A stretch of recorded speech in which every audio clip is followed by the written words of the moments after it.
the coaches call me up and ask any random question about any particular posture, any driving force, any biomechanics. No, because see, I might not know each and everything. So that makes you more curious about that, to know what is the reason behind the biomechanics and all this stuff. So then I go and study about this topic, about the subject, and I get to learn two more new things that I can include.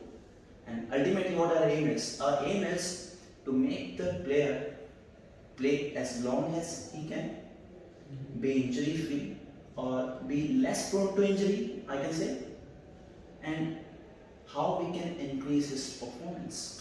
Hello everyone. I am Tanvi Kumawat, resident physiotherapist, ortho, Mahatma Gandhi Hospital, Sitapura, Jharkhand.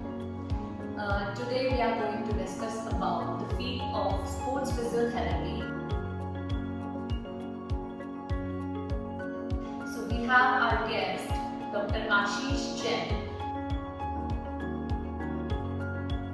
He is Associate Professor, Faculty of Physiotherapy, Mahatma Gandhi University of Medical Sciences and Technology. He is also Director and Head of Pace Physiotherapy Clinic, Jaipur. He has an experience of more than a decade. He has been working with different sports like hockey, cricket, martial arts, boxing, badminton, etc. Also, from the last 5 years, he has been associated with cricket teams also.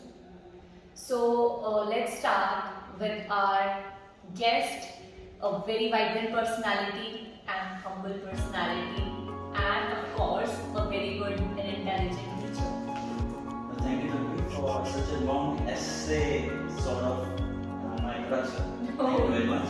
Thank you, sir. So, sir, I would like to ask you the first question, which is how you started your journey and what encourages you more to get into the field of sports physiotherapy?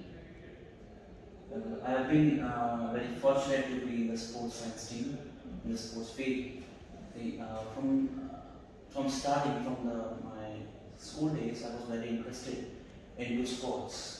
I like playing sports, so I do certain sports. I play certain sports right now. After I did my bachelor's in physiotherapy, I tried and applied for different sports where I can introduce myself and work. So I volunteered into many sports. Like I volunteered in badminton, I volunteered each and every sport. I gave one or two hours, whatever was asked. So I tried to learn about the sport, what was the sport, and how they play, what are the injuries, what are the common injuries, how I can create different profiles of injury, Yes. what they are supposed to happen, what is supposed to happen, and how I can mitigate the risk of happening them. So after working for few years volunteering, I got an option to work. With cricket. With hockey. Oh wow. So I gave an interview with Government of India and was selected by the Government of India and was posted at the MDC Stadium, which was in New Delhi at Commonwealth Games 2010. Wow. So I was appointed as in-house physio for these teams, for various teams, not only Indian team, but they do have their own physios. But I was looking at the stadium, overall stadium physio. Yes. So I learned about the sports. I met Dr. Shrikant over there. So he was the sports physio for Indian hockey team. Dr. Vibhu Nayak and certain other physios for different state country teams. So I learned a lot from them. Then I came back to Jaipur from Delhi, and I started working with a more sort of in a more organized way. I enrolled myself, or I encouraged myself to work with different academies. Like I joined JDP, Jaipur District Badminton Academy. So I worked there for 1.5 years, and I associated myself with certain academies in cricket. So I started working over there. Then I did my masters, and when I came back, I joined Mahatma Gandhi University of Medical Sciences and Technology as professor. So after my masters, I was looking into sports with a different perspective and different approach. So I joined certain academies where I can explore myself and look at the athlete with a different perspective. So I've worked with different academies, and there I connected with certain coaches where I learn about the sport and how they play the sport. What are the rules and regulations about the sport? So by coaches, I learn about how we play the sport. So I get to learn what biomechanics they use, what is the kinematics, what is the kinetics. So I went and studied what are the force acting on the body at which moment, and what is the angle which creates a problem. What is incorrect technique of anything. Like if we throw, if your elbow flexion is decreased, it will put extra pressure on your shoulder. So what you can say is that can cause an inciting event, because your shoulder is always in certain pressure whenever you throw a ball. So you are prone to injury because your shoulder muscles are weak. So if we look at any sport, it is a mixture of multiple sports. For example, I can when I'm talking about throwing, it is little closer to pitching a ball in baseball. So we can relate the injuries from badminton over all the overhead activities. So we can relate with one sport with every sport. So we can what we can do is we can create sort of your prehab program where we can work on the athlete, and we can reduce the chance of injury.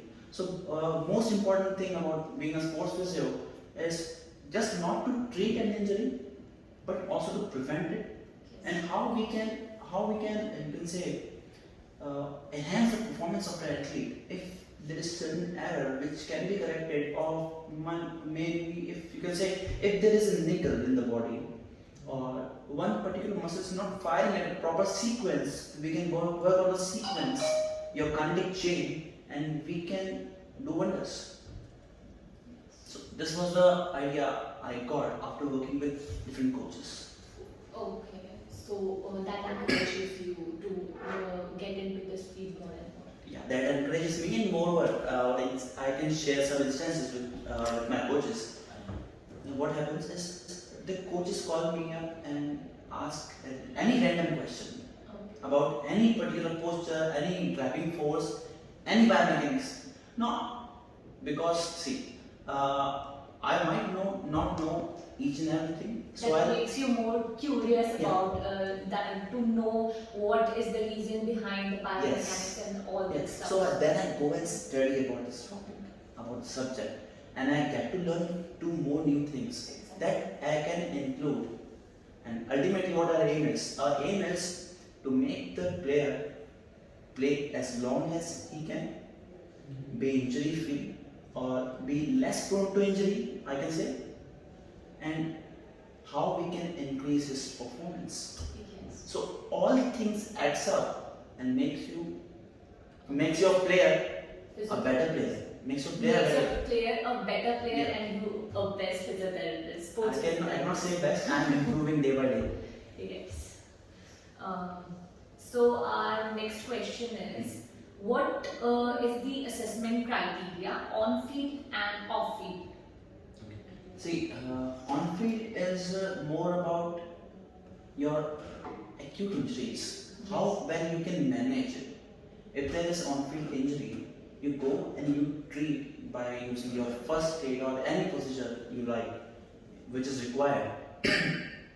Then you treat that as soon as possible in a certain amount of time. Then you also have to decide whether he can continue to play or any other assistance is required, where you can have to take him out of the field. So this is the role of on-field physio, managing the acute injuries. Off-field physio is a total different aspect.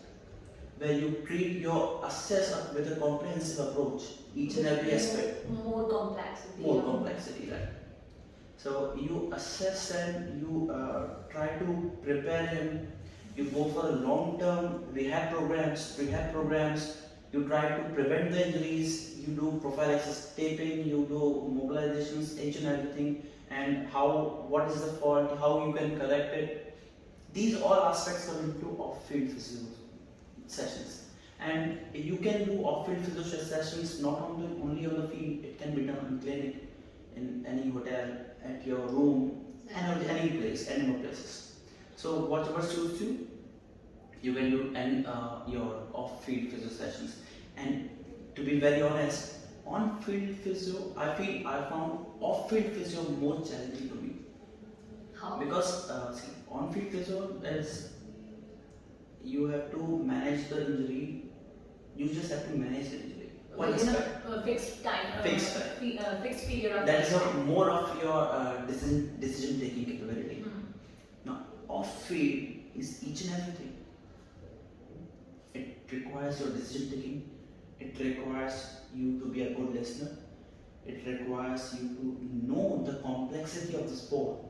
It requires you to be creative in the rehab program, because you cannot go for rehab programming for say 2 hours, because player has to go for his training sessions. He has to go for his practice. So you need to devise certain programs where that can be included into your training sessions or your practice sessions. Exactly. So you have to be very smart and create programs. You have to think out of the box. Very nice answer by you, sir.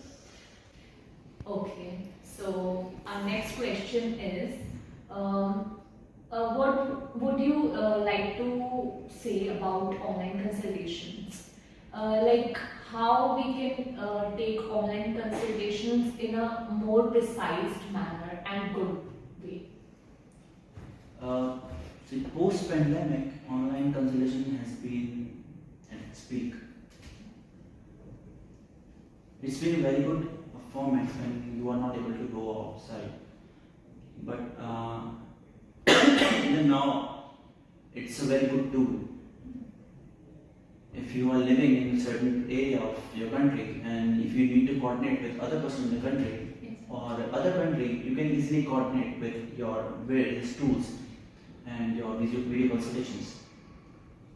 It helps you a lot, but it has got certain boundaries. And to clear the boundaries, we would think what it is lacking. And I think it is a very good tool when we say in terms of looking at, we can easily look at the pattern of the movement by online consultation. We can look at the area involved and the color. We can do all the observations. But what it lacks is the palpation. So when we are going for a clinical reasoning, we require data. So data can be your history, it can be history, it can be science. But when we talk about the palpation, we need to know. It always lags. So to overcome that, what we can do is, first of all, we can coordinate with the local physio or the local physio over there, where Of that place. where the physio is easily accessible to the patient. You can go there and you can easily coordinate with the physio. What is the palpation? What is his diagnosis? And what is the nature of muscle work? Each and everything you need to ask. You can So ask it him. will be more better for us to advise them to go to a nearby physiotherapist for Yes. better results. If you are going for online physio, you can do that. But let's suppose there is no physio. In that case, we have to think very creatively. We can introduce FMS, functional movement screening. By the movement screening, we can easily we can easily know what is the range of motion of a particular joint and what is the movement pattern the patient is using to do any sort of work. So by knowing the movement pattern, we can hypothesize one that this could be the possible reason. So after that, we can easily do some testing. We can show the patients certain links where he can do his self-test. He can show you the result. But every time it's not possible because the patient is not a physiotherapist, of course. So he will palpate in different way and we will assess in different way. That is boundation. That is the limitation of.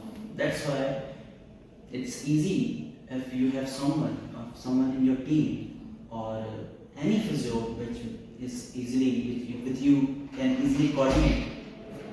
So it is very easy for you to connect with a physio because you know his language, he knows your language. So he can easily tell you what is his diagnosis, what is the palpation like, what is the end field, each and everything which a palpation requires. He can assist you with that. And after that, you both can discuss and work on a program where the patient can benefit it. Okay. So this is the way. If he's not there, if any physio is not there, you can work with FMS, you can show him certain videos, you can share him links of the videos. He can do certain tests on himself and you can see what is the change in or movement change or pattern change of the movement where you can go for a diagnosis. So I would like to ask another question. Actually, not a question. I would like to request you to give an advice to the budding physios. So if you have interest in sports, just go for it. Thing is, you need to learn. If you have a handbag with which is full of tools, easily accessible tools, you need to learn those tools, how to use them. Exactly. So you need to fill your bag, your toolkit with different learnings. It can be in sort of treatment, it can be sort of technique, it can be anything. So just fill your tool bags. You don't know when and what tool can help the athlete get better. So it will be used anyway, somewhere, it will be used. So you need to fill up that box. And to fill up that box, you need to learn. Learn about the sport, learn about what is the prophylaxis of injury, each and everything. So never be hesitant about when asking someone. Always question why. If you question why, you will know about the particular condition, Exactly. the particular sport. And next thing, when you are looking to gain that knowledge, you have to volunteer. If an initial phase, nobody will entertain you at some margin, at some cost. So be ready to volunteer whenever it is possible. Even today, I volunteer myself to go to academies, so I can learn about the sport. Because see, learning never stops. Exactly. Just go, learn, fill up your toolbox, and be ready to help the patient. Be ready to help the athlete.